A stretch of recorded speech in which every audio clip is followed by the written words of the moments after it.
আজকে নদীর ঘাটে ফুচকা খেতে গিয়ে আমার মেয়ে যেভাবে ফুচকাওয়ালাদের উপরে অ্যাটাক করে ফুচকা বানানোর আগে খেয়ে ফেলেছে সেই বিষয়টি আপনাদের সঙ্গে আজকে শেয়ার করব।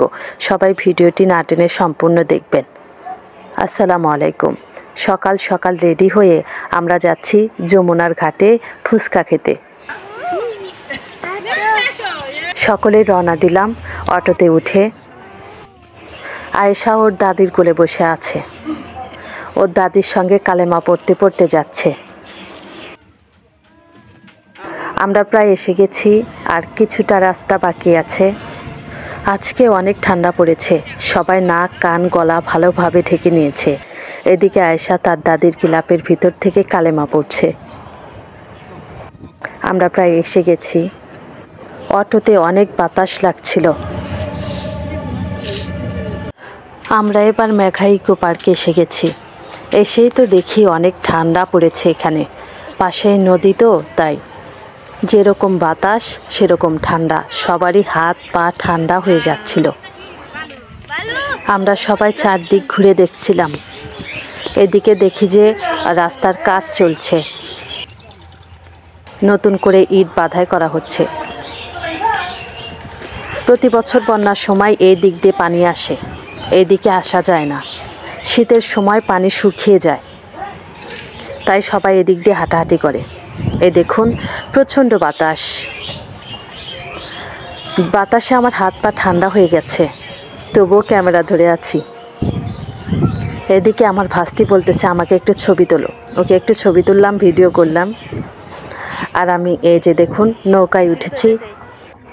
যদিও অনেক বাতাস লাগছিল, তবুও আমার কাছে ভালোই লেগেছে। সবাই ঘোরাফেরা করতে করতে সবারই মোটামুটি ক্ষুধা লেগে গেছে। সবাই বলতেছে চলো আগে কিছু খাওয়া দাওয়া করি। সবাই আরেকটু হাঁটাহাঁটি করে খাওয়া দাওয়ার জন্য অন্যদিকে চলে যাচ্ছি। প্রচণ্ড বাতাস, তাই সবাই বেশিক্ষণ থাকতে চাচ্ছিল না। সবারই অনেক ক্ষুধা পেয়েছে, তাই খাওয়া দাওয়ার জন্য আমরা ওই যে সামনে কিছু দোকানপাট আছে ওই দিকে যাচ্ছি। প্রায় অনেকগুলো দোকানই রয়েছে এখানে। ফুচকা পাওয়া যায়, চটপটি পাওয়া যায়, ডিম পাওয়া যায়, যে যেটা খায়। এখন আমরা যাচ্ছি দোকানে ফুচকা এবং চটপটি খাওয়ার জন্য। আমরা কোন দোকানে গিয়ে খাওয়া দাওয়া করব তাই দেখছিলাম। অনেকগুলো দোকান রয়েছে এখানে। অনেক দেখা দেখির পর আমরা ভাবলাম প্রথম দোকানটায় বসবো, কারণ এখান থেকে নদীর ভিউটা অনেক সুন্দর হবে। তাই আমরা সামনের দোকানটার দিকে যাচ্ছিলাম। দোকানে এসেই প্রথমে আমরা ফুচকা আর চটপটি অর্ডার করলাম। আমরা চারদিকে ঘুরে ঘুরে দেখছিলাম। ওইদিকে ফুচকা বানানোর কাজ চলছে। এদিকে আয়েশা এসে পানি খাওয়া শুরু করে দিয়েছে। পানি খাওয়া শেষ, সে এবার কাঁচা ফুচকা খাবে, অর্থাৎ ফুচকা বানানোর আগে সে খাবে। সে জিদ করে বসলো। তাকে ফুচকা দেওয়া হচ্ছে না, তাই সে কান্না করছে, অনেক রাগ করে ফেলেছে। আমাকে টেনে নিয়ে যাচ্ছে, ফুচকা এনে দিতে বলে। পরে আমি সেখানে গেলাম, আর ফুচকাওয়ালা তাকে এমনি দুটো ফুচকা দিয়েছে। সে খেয়ে খুবই খুশি। দেখুন দুই হাতে দুইটা নিয়েছে। সে এখন খুবই খুশি, তাকে দুইটা ফুচকা দেওয়া হয়েছে বলে। সে একাই খেয়ে নিচ্ছে। সে এখন আর কারোর সঙ্গে কথা বলবে না, কারণ সে খাচ্ছে। কিন্তু খাওয়ার পরে ঘটে গেল অন্য একটি ঘটনা। খাওয়া শেষ তো তিনি এখন আবারও বায়না ধরলেন যে তাকে আবারও দুটো ফুচকা এনে দিতে হবে। তাই কি যাওয়া যায় বলেন? বারবার লোকে কি বলবে। দেখুন কাপড় ধরে টানাটানি করছে, তাকে আবারও ফুচকা এনে দিতে বলতেছে। আমাকে বলতেছে আম্মু আম্মু ফুচকা, কিন্তু আমি যাচ্ছি না, যে লোকে কি বলবে।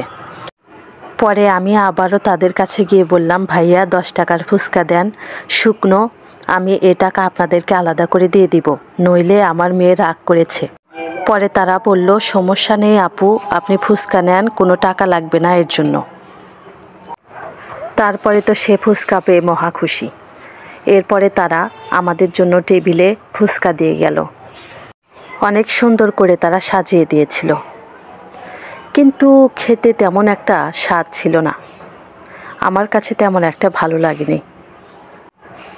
আমি মনে হয় 2-3টা খেয়েছি, বাকিগুলো রেখে এসেছি। তেঁতুলের টকটা অনেক ভালো ছিল, কিন্তু চটপটি তেমন একটা স্বাদের ছিল না। চটপটি নেওয়া মনে হয় আমাদের ভুল হয়েছিল। 50 টাকা প্লেট, 50 টাকায় আমাদের লস হয়ে গেছে। আমি শুধু বারবার টকটা খাচ্ছিলাম। আমার কাছে ভালো লেগেছে মোটামুটি। আমি ওদেরকে সাজিয়ে দিচ্ছি। তারপরে আমি আর একটু চটপটি খেয়ে দেখলাম। আমি চটপটি খেয়ে তারপরে উঠে পড়লাম। এইদিকে এরা খাওয়া দাওয়া করছে, এদের খাওয়া এখনো শেষ হয় নাই।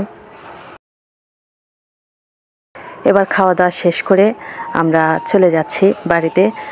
যাওয়ার সময় আমার ভাস্তি বলছে যে আম্মু একটু আইসক্রিম খাবো। পরে তাকে আইসক্রিম নিয়ে দেওয়া হলো। একটা আইসক্রিমের দাম নিল 50 টাকা। ভাবে আইসক্রিম নিচ্ছে দোকানদারের থেকে। এদিকে আয়শা দেখুন 20 টাকা দিয়ে কি যেন কিনেছে, সে খাচ্ছে। এদিকে আমরা বাড়িতে চলে যাচ্ছি। ভালোই মজা হয়েছে। সবাই বলছিল যে আজকে অনেক শীত, তাই আমরা অনেক বেশি মজা করতে পারিনি, তাই আমরা পরবর্তীতে আবার আসব। এবার আমরা চলে যাচ্ছি।